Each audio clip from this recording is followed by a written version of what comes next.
This conference will now be recorded. अद्य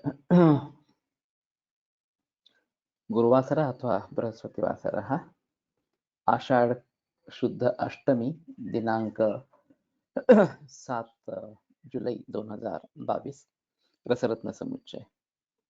शंखं चक्रं जलकान्दसमृतघटं चारुदोर्भिश्चतुर्भिः सूक्ष्मस्वच्छातिरुद्यां शुकपरिविलसन् मौलिमम्भोजनेत्रं कालाम्भोदोज्ज्वलाङ्गं कटितटविलसच्चारुपीताम्बराढ्यं वन्दे धन्वन्तरिं तं निखिलगदवनप्रौढदावाग्निलीलम् प्रौढदावाग्निलीलं ब्रह्मणो हि समारब्धाम् आत्रेयाद्येषु पूजिताम् अस्मदाचार्यपर्यन्तां वन्दे गुरुपरम्पराम् आयुर्वेदरतं वन्दे माधवाख्यं महागुरुम्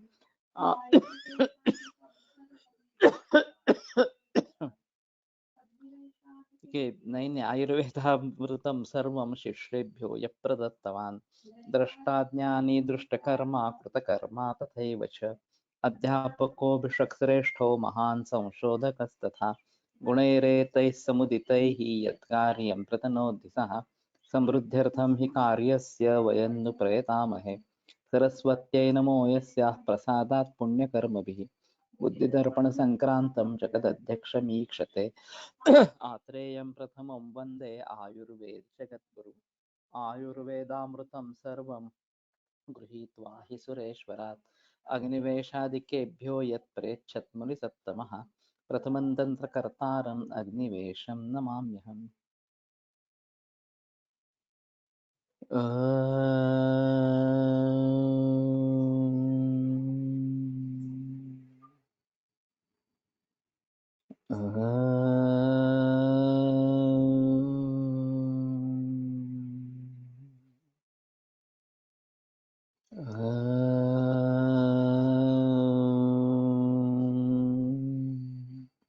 ओम शांति शांति शांति।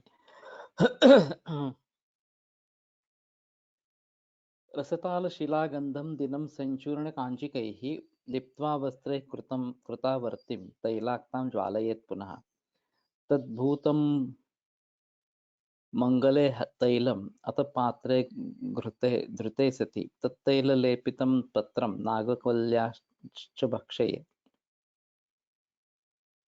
तो पारद हरताल मलशिला गंधक ये कांची के साथ एक दिन चूर्ण करके मर्दन करे। लिप्त्वा कांचिकैः लिप्त्वा वस्त्रे कृतावर्ती तैलाक्तां ज्वालयेत् पुनः। अच्छा,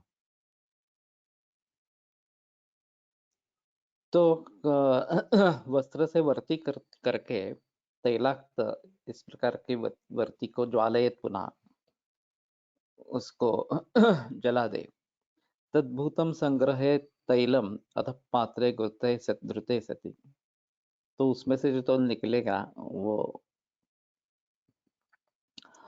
अथ पात्र में धारण करते हुए तत्तैल लेपितम पत्रम नागवल्याश्च भक्षे, और उस तेल का लेप किया हुआ नागवल्ली का पत्र उसको सेवन करे। बाहुकंप कंपम एकांगम जानुकंपनम नाशेत भक्षणात् लेपात् तैलम विजय भैरवम। तो बाहुकंप शिरकंप एकांग जानुकंप नाशेत भक्षणात् लेपात्, भक्षण और तेल लेप करने से ये विजय भैरव तेल नाश करता है। तो ये काफी अच्छा है बनाने में ज्यादा डिफिकल्ट इस प्रकार का नहीं है।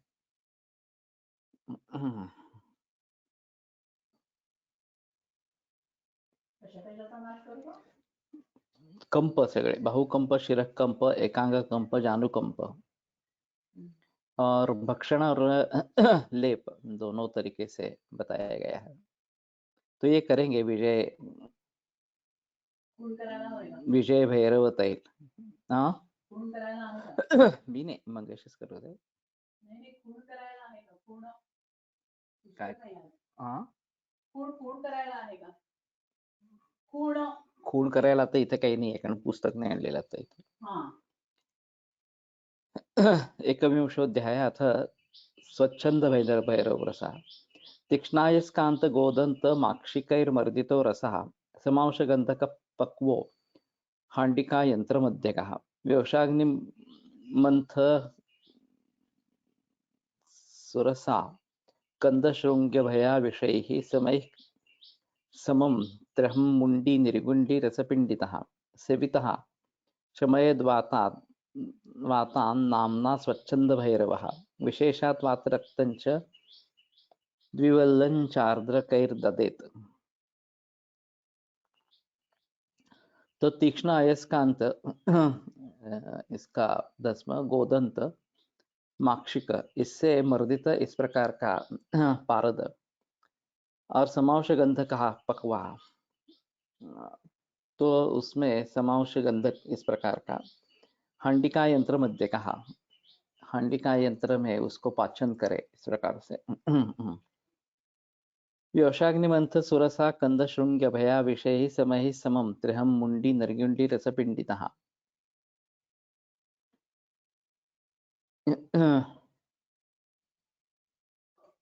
व्योष अग्निमंथ सुरसा कंद श्रृंगी अभया और विष ये सभी सम भाग और 3 दिन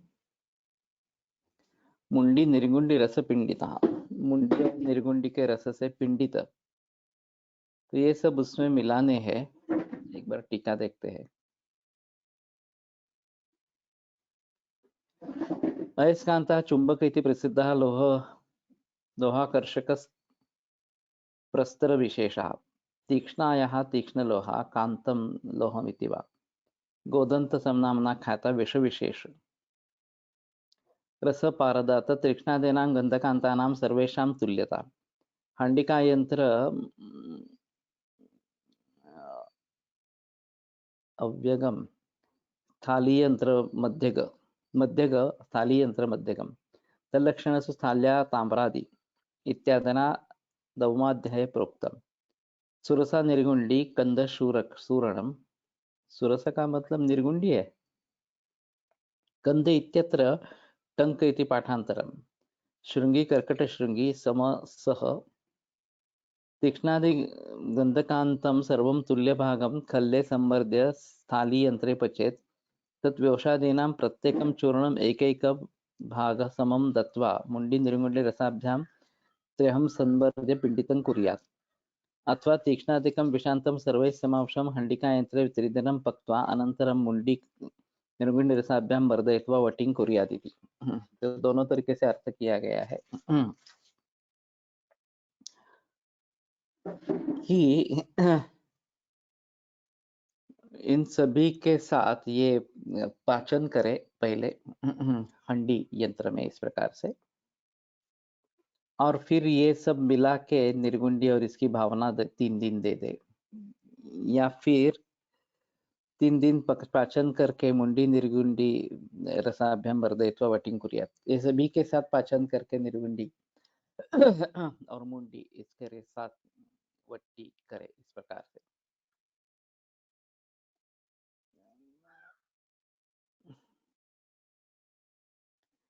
तो विशेषात वातरक्तंच द्विवल्लंच आर्द्रकैर ददेत ये ददेत काफी अजीब रूप है। दद्यात रूप होता है वास्तव में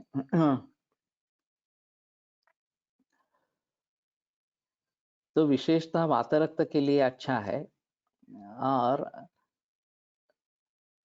द्विवल्य मात्रा में आर्द्रक रस के साथ उसको दे दे ऐसा है।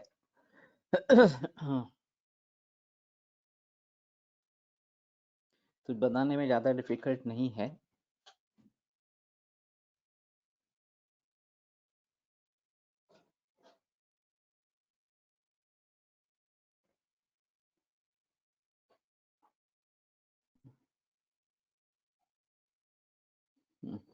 रसगंध शिलाताल सर्वं कुर्यात् समावश्यकम् चूर्णयित्वा ततः श्लक्ष्णम् आरनालेन मर्दयेत्।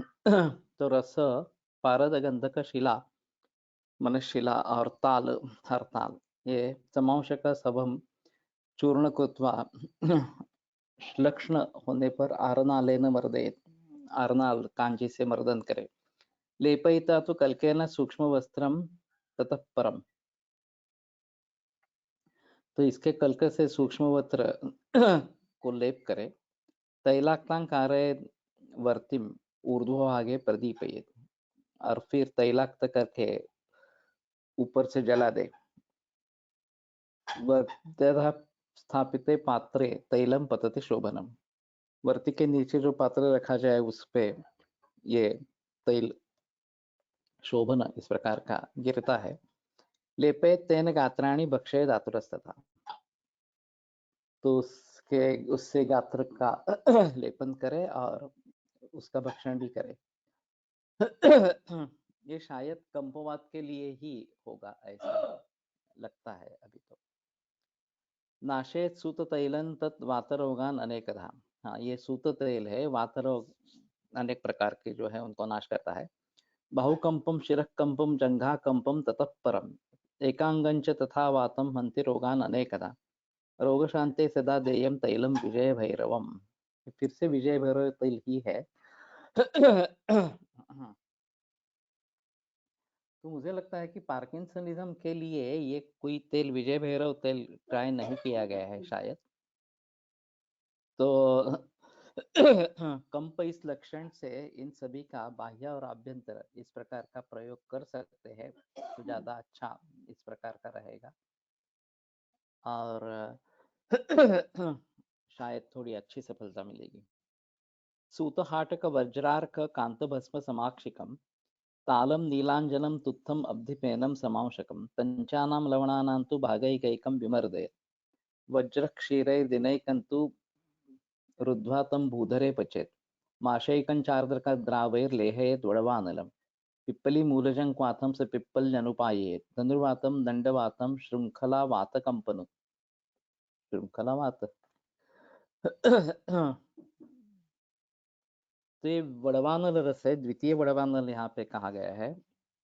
तो पारद सुवर्ण हीरक और अर्क यानी कि ताम्र, कांत भस्म समाक्षिकम और माक्षिक, तालम नीलांजनम तुत्थम अब्धिपेनम समांशकम, हरताल नीलांजन तुत्थ और समुद्र फेन ये समांशक। तो इसमें हीरक भी है, सुवर्ण भी है और समुद्र फेन भी है। पंचानान लवणानां तु भागैकैकं विमर्दयेत्, 5 लवण एक एक भाग, वज्र क्षीरैर्दिनैकन्तु रुद्ध्वा तं भूधरे पचेत्। और एक दिन ये स्नुही के की भावना भूधर में पचन करे। माशैकंचार्द्रगद्रावैर लेहयेत् वडवानलम, और अदरक के रस के साथ एक माश इतनी मात्रा में वड़वानल का लेहन करे। पिप्पली मूलजं क्वाथम सपिप्पल जनुपाये, पिप्पली मूल का क्वाथ पिप्पली के साथ देना है। धनुर्वातम दंडवातम श्रृंखलावात कंपन, तो धनुर्वात दंडवात श्रृंखलावात ये पहली बार मैंने सुना। और कंप इन सभी का नाश करता है। तो धनुर्वात के लिए दवा है, और दंडवात जो है वो शायद दंडकालसक की बात की जा रही है यहाँ पे, और ये काफी मुश्किल बताया गया है। दंडक वात या दंडवात या दंडकालसक आशुकारी है और त्यजेत इसी प्रकार का उसके बारे में निर्देश है। तो ये काफी अच्छा लगता है।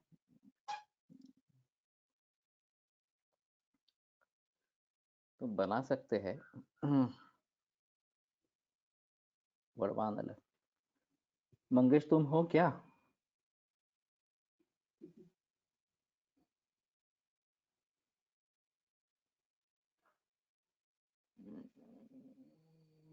नहीं।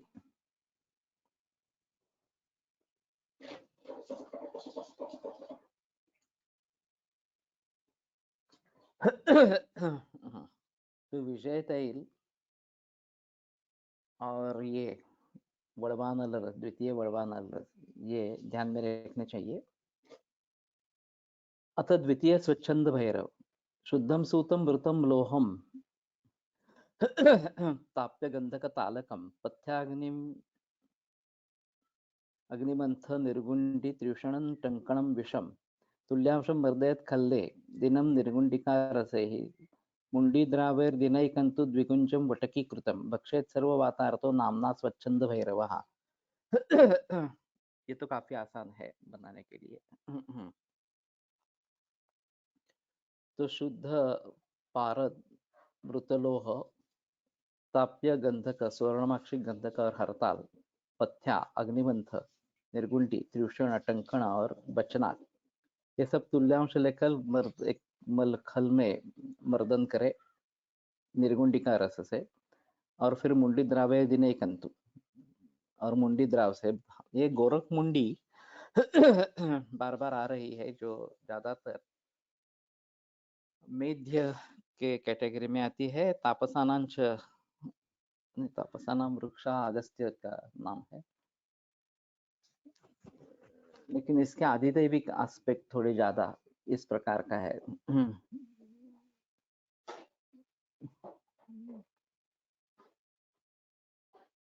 श्रृंखलावाद से मेरे ख्याल में आमवाद में जो बताते हैं कि एक संधि को छोड़ के दूसरे संधि में फिर उससे तीसरे संधि में इस प्रकार का कुछ होगा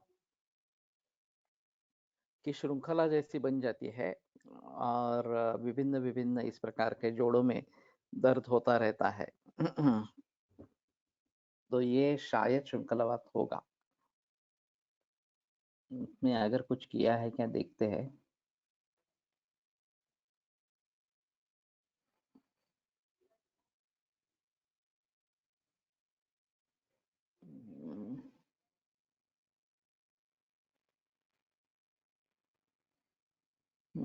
इसमें श्रृंखलावाद के बारे में किसी ने बात नहीं की है।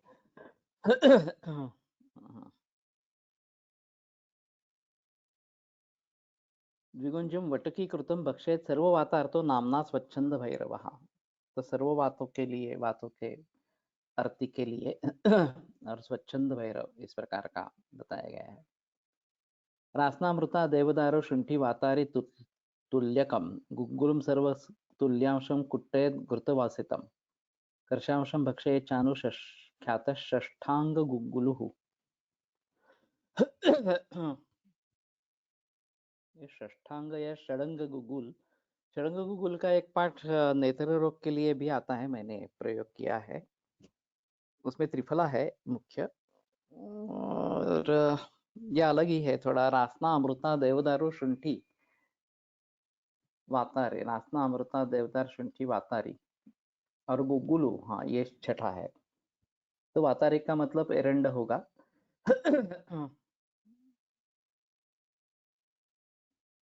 और तुल्यांशम कुट्टे घृतवासितम और घृतवासित करेंगे।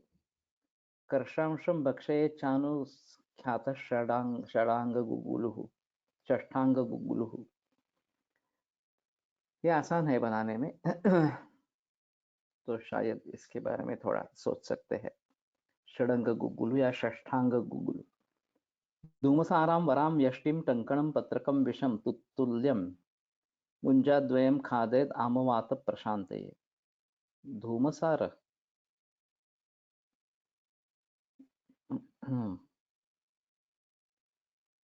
गृहधूमक, ठीक है। वरा यष्टि टंकण पत्रक, पत्रक का मतलब है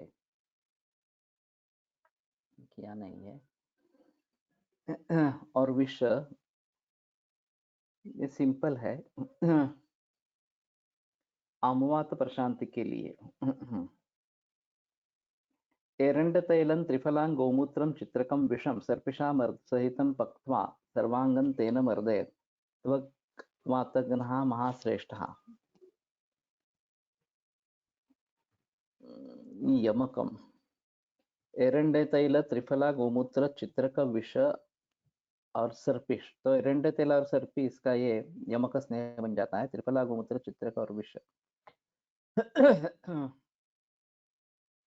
सर्वांगम तेन मर्दे त्वग्वातघ्नः महाश्रेष्ठः।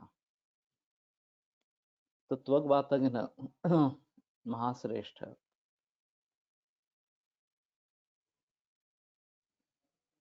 ये अजीब अजीब निदान सामने आ रहे हैं। देयञ्च आनन्दभैरवं लशुनं सैन्धवं तैलम् अनुपानं प्रकल्पयेत्।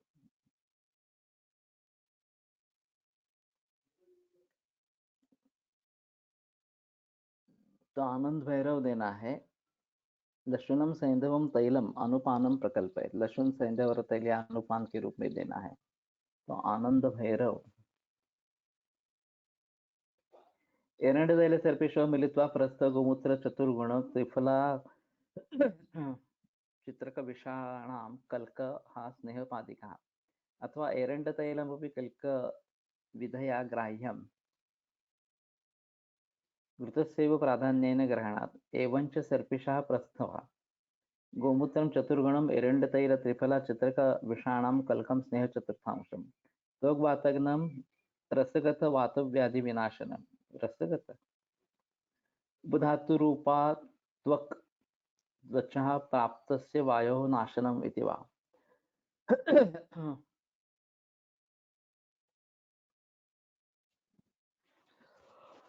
तो शाखा रक्तदयस्त्वक् ये जो बताते हैं तो त्वक के निर्देश से रस धातु लिया जाता है, ऐसा कुछ लोगों का कहना है।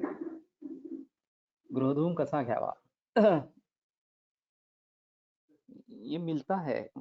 अगर आपके पास चूल्हा है घर में तो ऊपर ये गृहधूम घेरोसा कहते हैं, तो वो मिलता है और फिर उसको निकाल के चूर्ण बना के प्रयोग में लाना है। जब हमारा पहला गुरुकुल हुआ था पड़सरे में, वहाँ काफी गृहधूम था।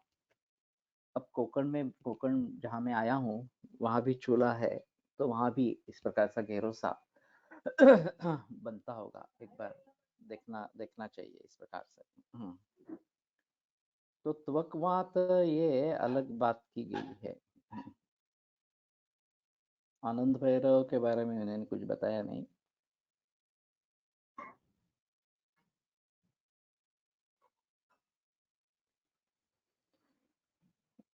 आनंद भैरव हिंगुलम वत्सनाभंच इत्यादना षोडशाध्यायोक्तम्।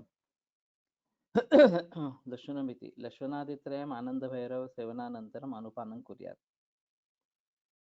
तैलमत्र एरण्डं मात्रा च कर्षमात्रा तथा च रसरत्नाकरे लशुनं सैन्धवं तैलं कर्षमात्रं सुखावहम् इति। ठीक है। निर्गुण्डिमूलचूर्णं तु कर्षं तैलेन लेहयेत् सन्धिवातः कटिवातः कंपवातश्च शाम्यति। तो निर्गुण्डिमूल चूर्ण एक कर्ष तेल के साथ लेहन करे, ये भी शायद एरंडी का तेल ही होगा। संधिवात कटिवात कंपवात ये बहुत आसान इस प्रकार का है। तो शायद एरेंड स्नेह निर्गुंडी मूल और उसी के पत्तों का काढ़ा या रस और एरेंड स्नेह ऐसा सिद्ध करेंगे तो भी शायद बात बनेगी इस प्रकार से। रक्तस्य एरण्डमूलस्य कर्षं घृष्ट्वा जलैः पचेत् सर्ववाताहारं श्रेष्ठं भग्नवाते विशेषतः। तो रक्त एरंड का मूल एक कर्ष घृष्ट्वा जलैः पिबेत, उसको घीस कर पानी के साथ पीना है।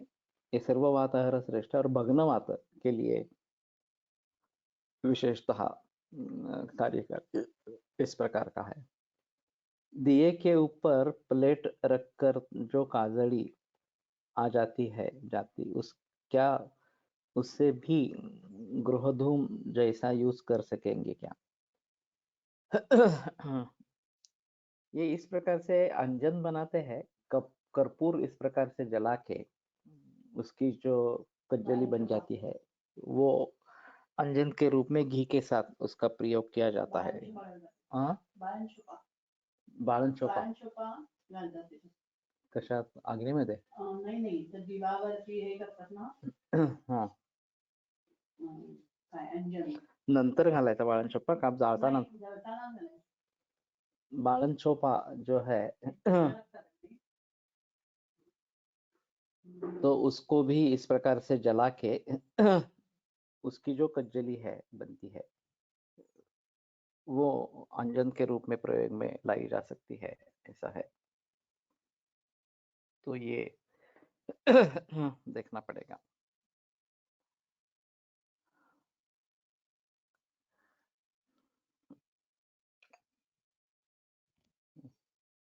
इंद्रवारुणिका मूलम मागधी गुण संयुतम भक्षेत कर्षमात्रं तो संधिवातहरम भवेत्। इंद्रवारुणिका मूल और उसमें पिपली और गुड़, ये भी आसान है थोड़ा सा। सर्वांग वातारी रस मृतम सूतम मृतम तीक्ष्णम वर्धयेत कटुकी द्रवैः क्षणमात्रां मटिं खाते सर्वांग एकांग वातम। तो पारद और तीक्ष्ण लोह, ये कुटकी द्रव की भावना, और क्षण मात्रा वटिंग खाते सर्वांग एकांग वातम, ये भी काफी अजीब है। सर्वांग और एकांग वातम, ये भी आसान है थोड़ा।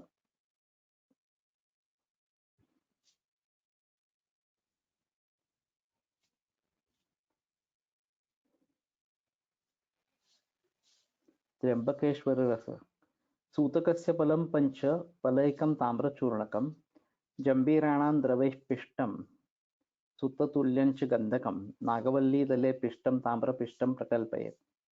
रुद्ध्वा लघुपटे पटैः पश्चात् भूधरे यामपञ्चकम् आदाय चूर्णयेत् तुल्यैः त्रिषणैः सममिश्रितैः अर्धांगकंपवातार्थो भक्षयेत् च द्विगुंजकम्। तो त्र्यंबकेश्वर रस का है 5 पल सूतक और 1 पल ताम्र चूर्ण, जंबीर द्रव से पिष्ट करके सूत तुल्यंच गंधकम, उसमें कितना पारा दे उतना गंधक डालना है। नागवल्ली दल एक पिष्टम, नागवल्ली दल से पिष्ट करके ताम्र पिष्टम प्रकल्पयेत्।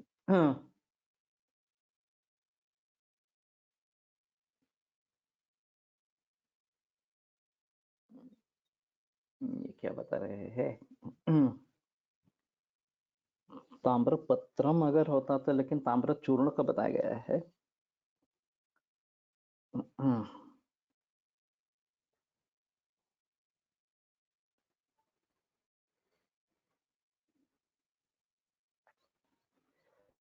प्रत्येकां समभागेन मिलित्वा पाचित औषध तुल्यैः त्रिकटुकाभिः ताम्रपिष्टमिति ताम्रपत्रौ इति रसेन्द्रसार रसेन्द्रचिन्तामण्युक्तः पाठान्तरं समीचीनं सुबोधं च। रसेन्द्रसारसंग्रहे पिण्डीरसः रसेन्द्रचिन्तामणौ पिष्टिरसः तथा रसरत्नाकरे अर्धाङ्गवातारिरसः इत्यादिभिर्विविधैः नामभिः ख्यातोऽयम्। तत्र तत्र पाठान्तराण्यस्य विविधानि मृग्याणि।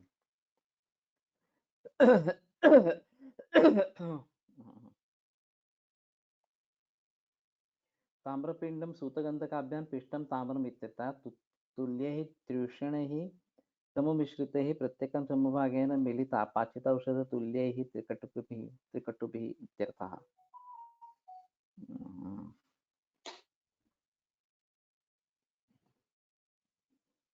तो एक तो ताम्र चूर्ण लेना है और पहले जंबीर द्रव से पिष्ट करके उसके सूत तुल्य गंधक डाल के नागवल्ली दल फिर पिष्ट करके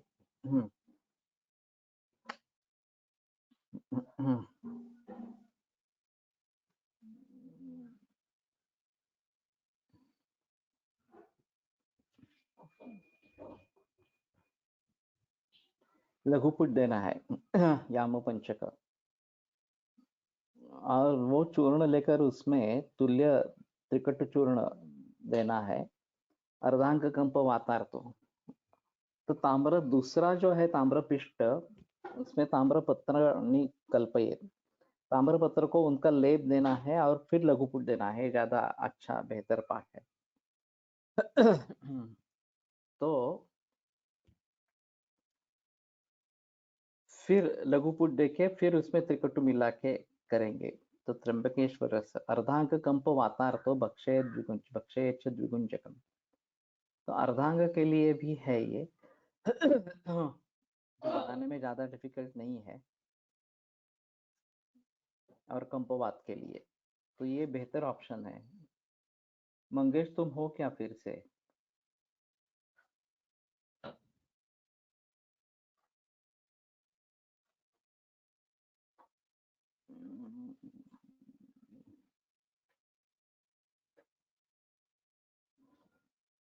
नहीं है फिर भी।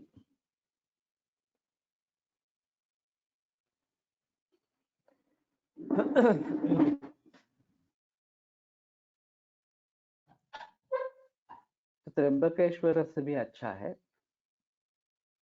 अथ गगनगर्भावटी सूताभ्रम तीक्ष्णताम्रं च मृतं तालकगन्धकं भार्गे शुण्ठी वचाधान्य कम्पिल्लं चाभया विषयम् मर्द्यं त्रिपर्पटकद्रावैः ग्रावैर्निष्कैकां भक्षयेद्वटीं वातश्लेष्महरा ह्याशु वटी गगनगर्भिता।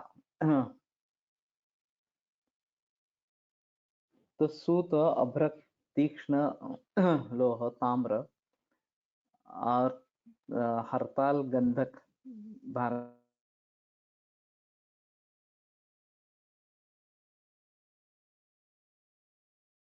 शुंठी और इसमें भार्गी शुंठी वछा धान्य कंपिल्ल अभया और विष इन सभी को डालकर मर्द्यम परपटक द्रावय ही निष्कैकाम भक्षेद वटी परपटक द्राव से मर्दन करके एक निष्क इतनी मात्रा में वटी का सेवन करें।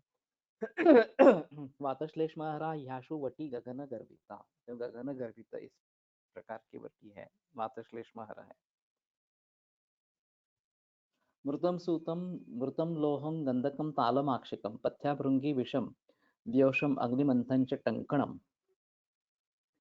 तो पारद लोह गंधक हरताल माक्षिक पथ्या भृंगी विष व्योष अग्निमंथ टंकण तुल्यं खल्ले दिनम मर्द्यम मुंडी निर्गुंडीची द्रवैहि निर्गुंडीचैर द्रवैहि। तो एक दिन मुंडी और निर्गुंडी द्रव से मर्दन करे, द्विगुंजा वटिका खादेत सर्ववात प्रशांते साध्या साध्यम निहंत्याशु रसो वातगजांकुश। ये वातगजांकुश है। जो वातगजांकुश का अभी प्रचलन में पाठ है उसमें कुचला है, तो वो भी अच्छा काम करता है, लेकिन ये अलग वातगजांकुश इस प्रकार का होगा। संधिषु अनिल रक्ताभ्याम शोथोन्तर बहिराश्रयः छर्दिज्वरा रुचिकरो भवेत् वातासृत संज्ञकः।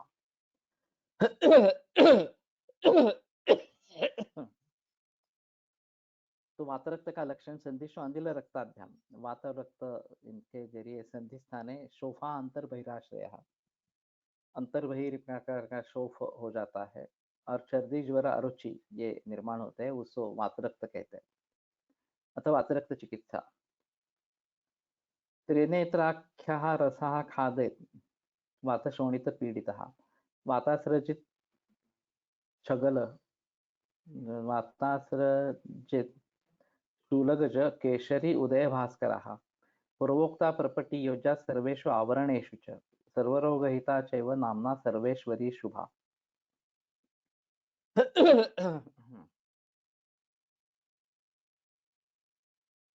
तो त्रिनेत्राख्य रस वातासृजित शूलगज केशरी, ये शूलगज केशरी जो है वो भी वातासृजित है।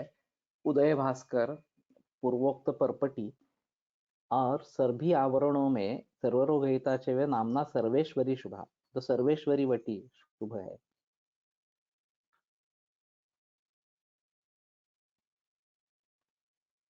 सर्वेषु आवरणेषु वातावरकेषु रक्तेषु वातरक्तेषु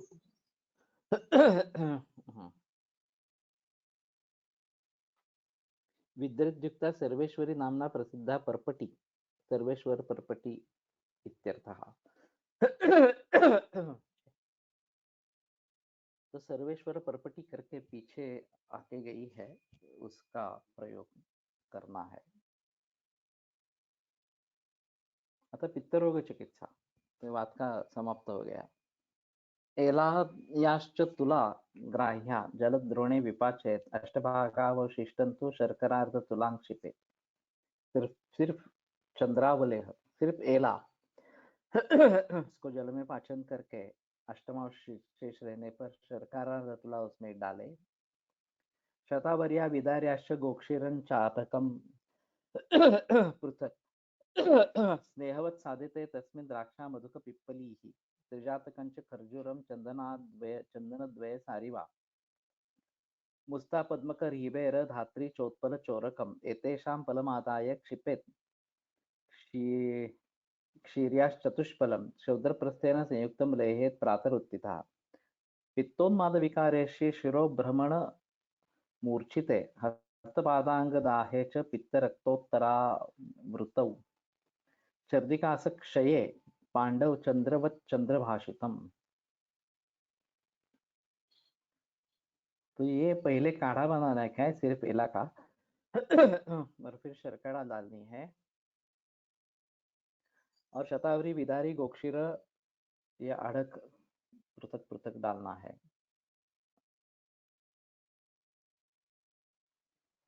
तो शतावरी और विदारी का स्वरस डालेंगे तो ज्यादा बेहतर रहेगा। लेहवत साधिते तस्मिन् द्राक्षा मधुक पिप्पली इसमें स्नेह कुछ भी नहीं है।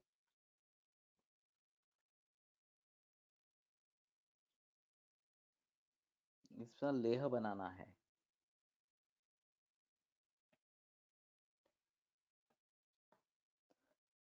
और फिर द्राक्षा मधुक पिप्पली त्रिजातक खर्जूर चंदनद्वय सारिवा मुस्तां पद्मक रीबेर धाते चोत्पर चोरकम एतेषां फलमादाय क्षिपेत् क्षीर्याश्चतुष्फलम् शौद्रप्रस्थेन संयुक्तम लेहेत् प्रातरुत्थितः। तो इसका अवलेह इस प्रकार का बनेगा। ये मिलता है क्या बाजार में, देखना चाहिए। पित्तोन्माद विकार ये एक अच्छा है इसमें। शिरोभ्रमण मूर्छिते, शिरोभ्रम और मूर्छा हस्तपादांग दाहे च पित्तरक्तोत्तरावृतौ, पित्तरक्तोत्तर आवृत्ति छर्दिकास क्षये, छर्दे और कास इसके जरिए क्षय पांडव चंद्रवत चंद्रभाषितम। तो एक चंद्रावलेह तो अच्छा पाठ है वास्तव में, बनाने में उतना कठिन नहीं होगा, सिर्फ ये लेहवत सिद्ध करना काफी कुशलता का काम होगा।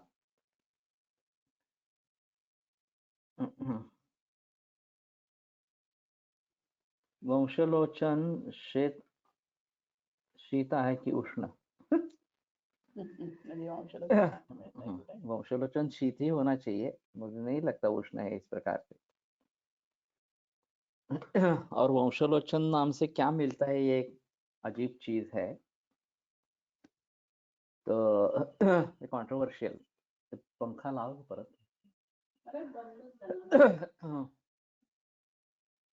हाँ बस।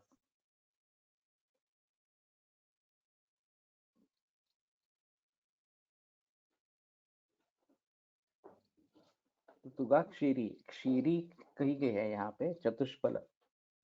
तो ये प्रक्षेप में काफी बार आता है वंशलोचन। और सीतोपलादि चूर्ण और पालितादि चूर्ण दोनों में है। क्या डाला जाता है ये बड़ी त्यात वंशरोचना वंशी तुगाक्षरी तुगाश्मा त्वक्षरी संशजा शुभ्रा वंशक्षरी च ब्रह्मणि वृक्षा बल्या स्वाद्वी च शीतला, शीतल ही है। तृष्णाकाश ज्वर श्वास क्षय पित्तास्त्र कामलाः हरेत कुष्ठम व्रणम पांडुम कषाय वातकुर्चरचित। तो ठीक है।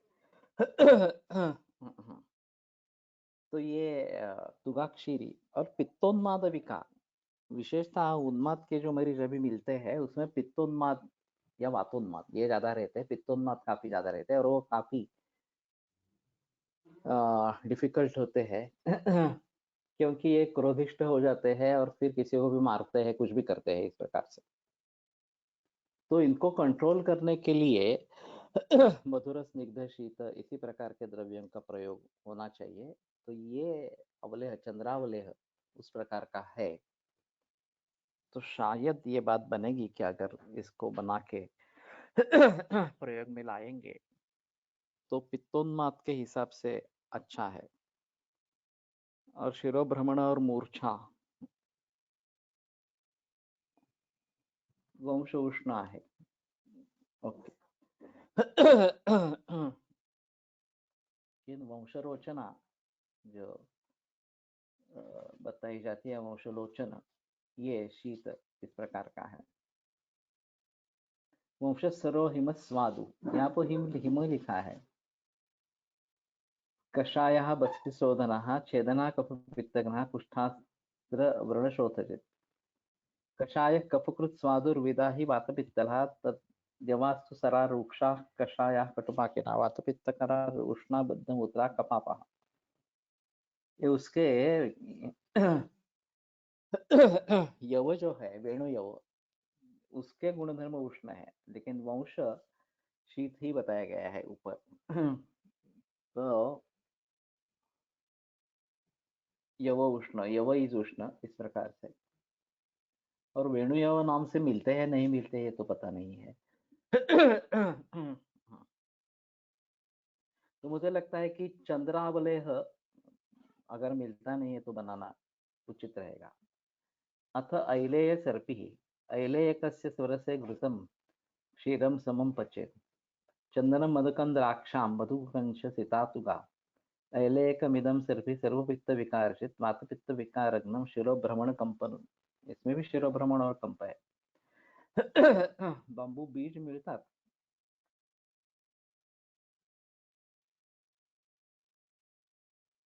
वजन कमी करते। तो ये यव है क्या नहीं है, वेणु यव है या नहीं है, ये देखना चाहिए। बांबू बीज अगर मिलता है तो।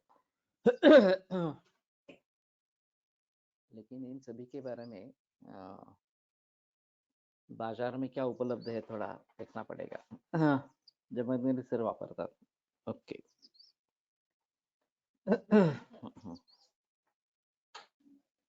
अलेयक का मतलब क्या है, ये थोड़ा देखना चाहिए। एलवालुक। अन्यथा स्वरसस्य दुर्ग्राह्यत्वात्।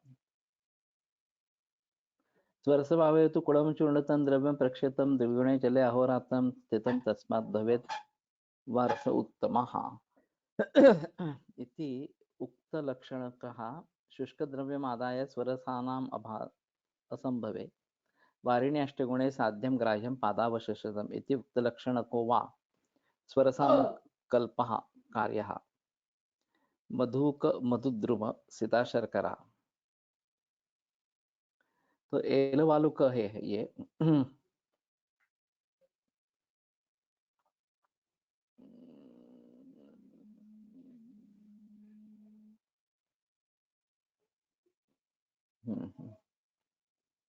ये मालूम नहीं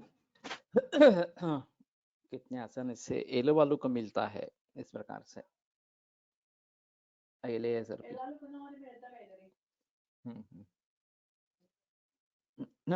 ऐलेयक प्रयोगः, ऐलेयकस्य स्वरस्य सक्षीरां शर्करां पिबेत्। क्वाथम व शर्करा युक्तम शिरोभ्रमण कंपन। शिरोभ्रमण और कंप ये बार बार आ रहे हैं फलश्रुति में।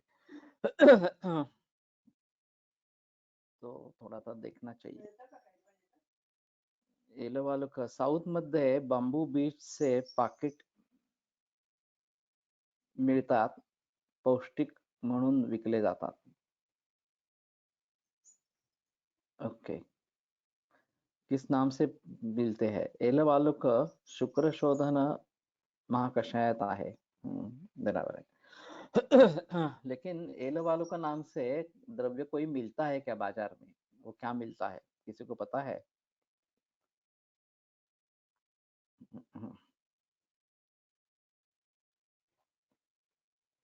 तो पित्त विकारों में एलवालुक का प्रयोग कर सकते हैं, जैसे मैं अभी उशीर का प्रयोग कर रहा हूँ कैंसर में। अगर पित्त प्राधान्य है तो उसी प्रकार से एल वालुक का शुक्र शोधन गण में होने के कारण प्रयोग कर सकते हैं, जैसे उशीर का करते हैं उसी प्रकार से। तो थोड़ा देखना चाहिए।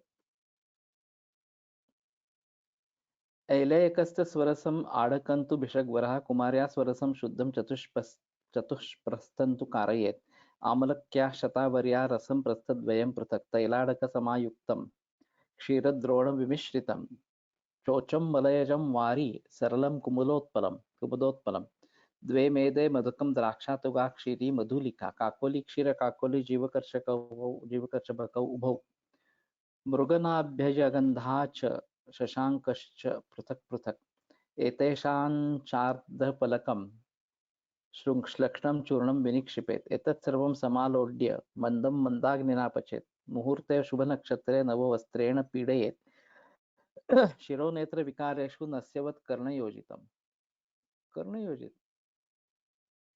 अभ्यङ्गोद्वर्तनालेपैः शिरोभ्रमणकम्पनोत् अङ्गदाहं शिरोदाहं नेत्रदाहं च दारुणं विसर्पकविकारांश्च मूर्ध्नि जातान् बहून् व्रणान् आस्यशोषं भ्रमं चैव नाशयन्नात्र संशयः ऐलेयकमिदं तैलं प्रशस्तं पित्तरोगिणाम्।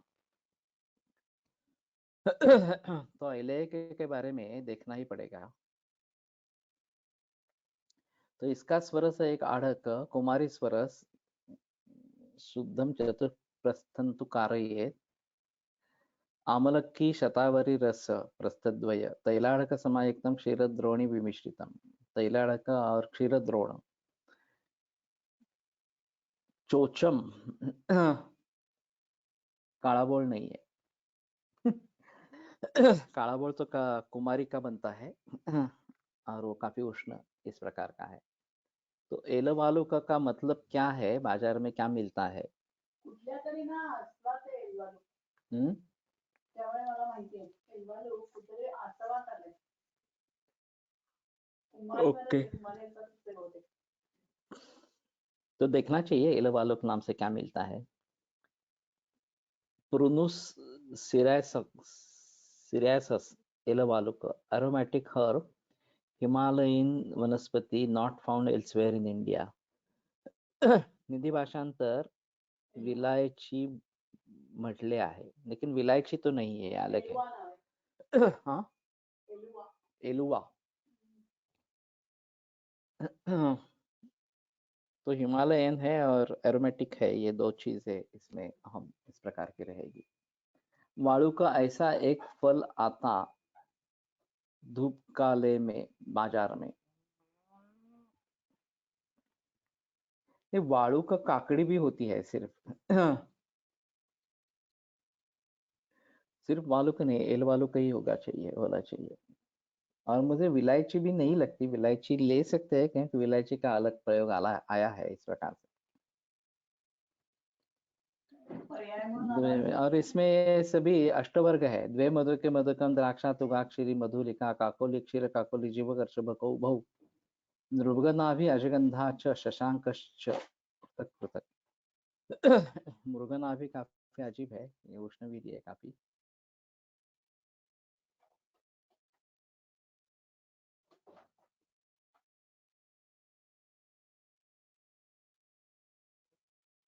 शशांकः कर्पूरः, तो मृगनाभि के बारे में बताया नहीं है। बड़ी इलायची हो सकती क्या?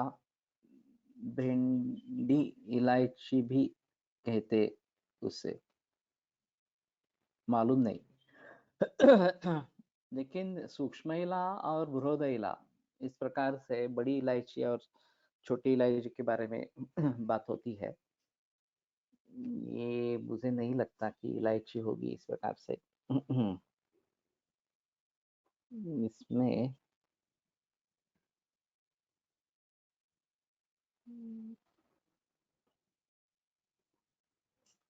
अरुणशिका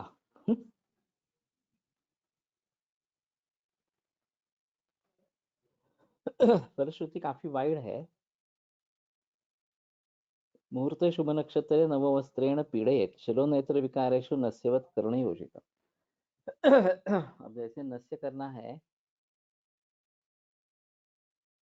सुणेकर NU निघंटू नुसार संदिग्ध वनस्पती आहे. ओके.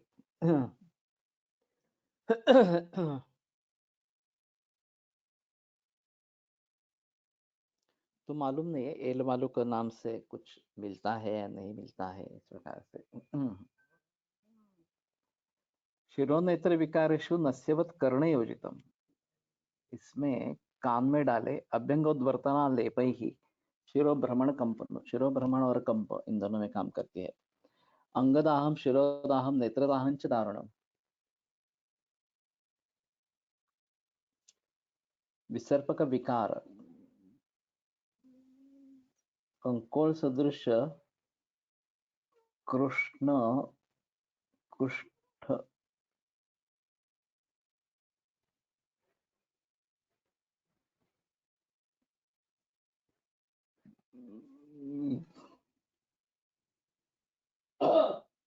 कुष्ठगंधी.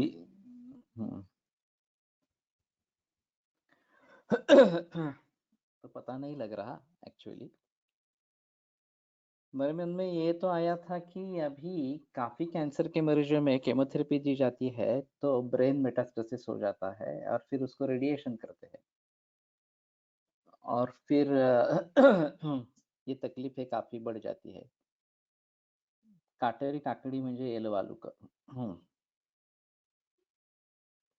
सुश्रुत में मुष्ककादि गण को शुक्र दोष हर बताया है और वल्ली पंचमूल कंटक पंचमूल दोनों को त्रिदोषज श्रोथहर शुक्र दोष विनाशक बताया है. इनका उपयोग प्रयोग भी सुशोधन गण की तरह कैंसर में कर सकते हैं, कर सकेंगे. लेकिन ये काटेरी काकड़ी ये एल वालुक है, वालुक है, एल वालुक है या नहीं है ये तो मुश्किल है. मुष्कक मुष्कक स्नुग्वराद्वीपी पलाशधवशिंशपाहा.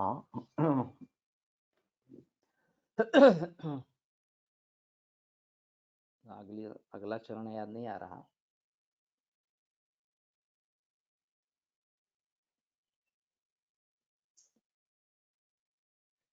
वल्ली पंचमूल और कंटक पंचमूल ये तो सुश्रुत में ही है. इसमें शतावरी भी है. शुक्र दोष विनाशक. तो इनका प्रयोग जरूर कर सकते हैं. मैं एक बार देख लूंगा. वल्ली पंचमूल और कंटक पंचमूल ये दोनों सुश्रुतामध्ये आलेत. शुक्र शोधन नाही ते नाही आलेले अजून इथे कोणी मांडली नाही. अगर किसी को पता है तो ये वल्ली पंचमूल शुक्र कंटक पंचमूल और मुष्ककादिगण उसके फलश्रुति के साथ डालें. मुष्कक द्वीपे वला पलाश धवशिंशपाहा.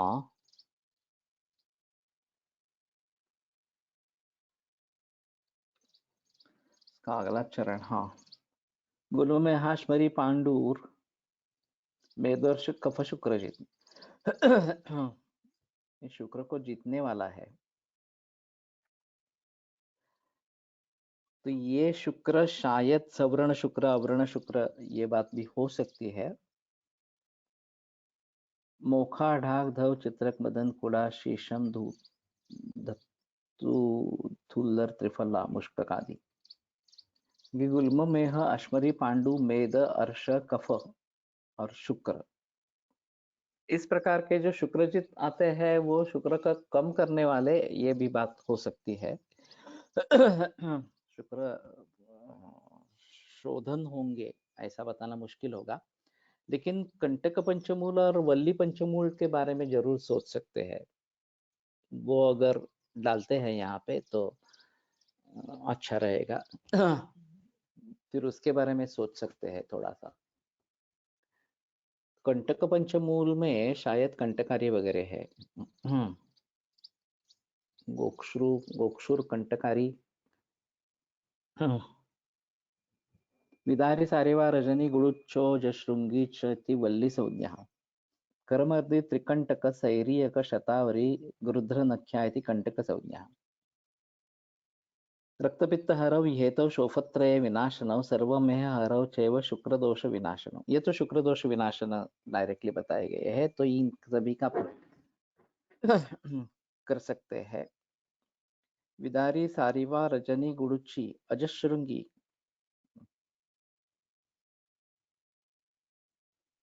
ये रजनी को भी वल्ली कहा है, गुरुची वगैरह तो वल्ली है, गुरुची सारिवा ये सब वल्ली है। अजश्रृंगी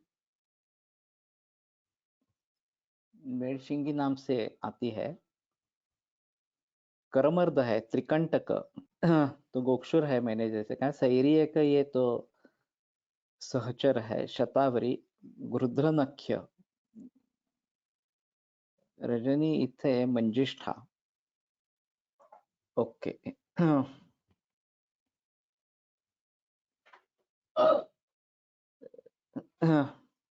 करमर्द का इस प्रकार से प्रयोग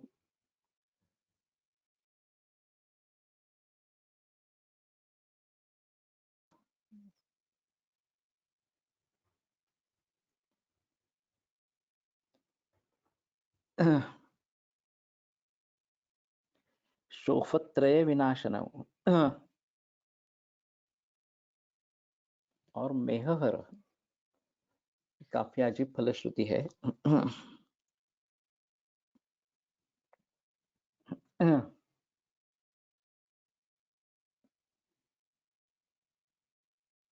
गुरुद्रनखी क्या है देखना पड़ेगा थोड़ा सा।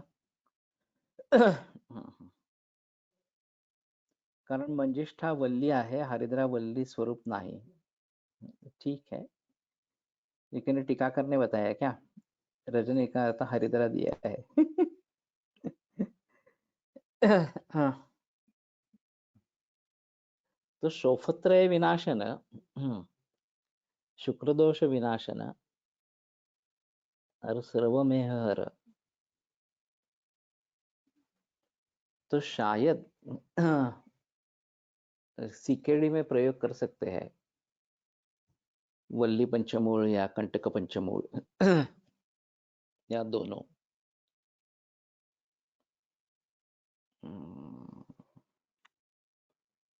कल्प बनाएंगे तो ज्यादा अच्छा रहेगा। सिर्फ परमेहर जो बात है उसको थोड़ा अलग तरीके से देखना पड़ेगा।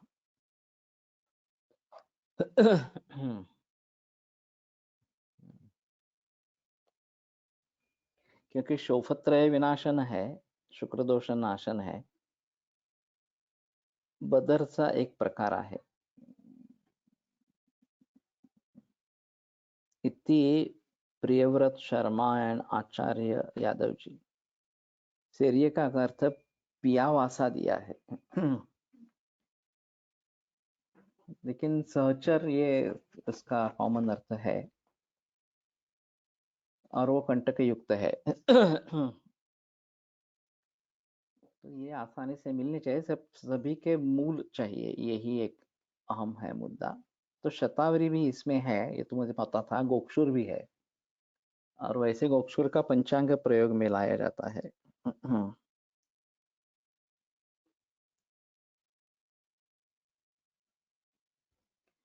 तो ठीक है, मुझे लगता है कि शुक्र दोष विनाशन डायरेक्टली फलश्रुति में आया है, तो उसका भली भांति प्रयोग कर सकते हैं इस प्रकार से। और शिरोभ्रमण, वर्टिगो जिस प्रकार से कहा जाता है, शिरोभ्रमण, ये तो इसमें भी दिखाया जाता है पार्किंसन में।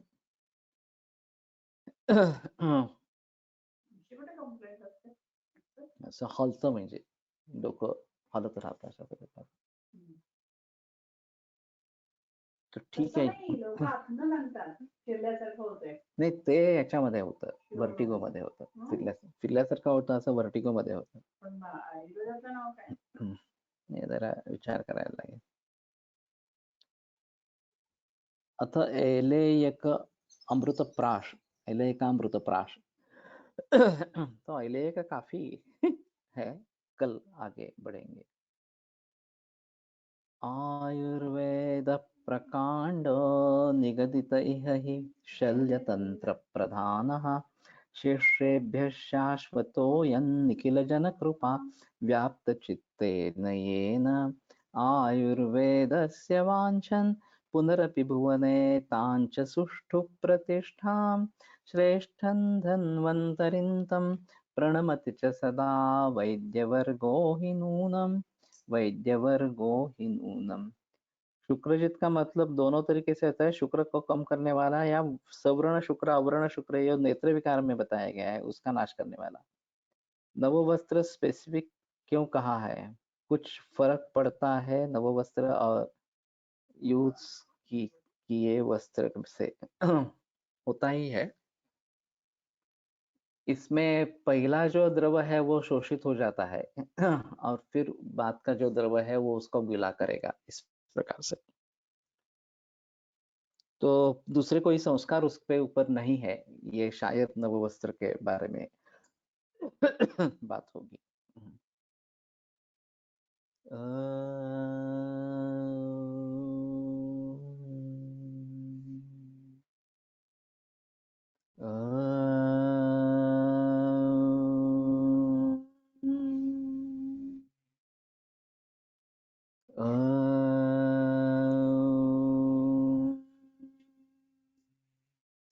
ओम शांति शांति शांती। शुक्रदोषजित असे म्हटल्याने नेत्रविकार असणार नाही असे वाटते। शुक्रजित है, शुक्र दोषजित नहीं है। तो मुश्किल होगा थोड़ा सा देखना कि क्या है। विरम्यते व्याख्यान व्यापारात् श्वः पुनरपि मिलिष्यामः। This conference will now be recorded.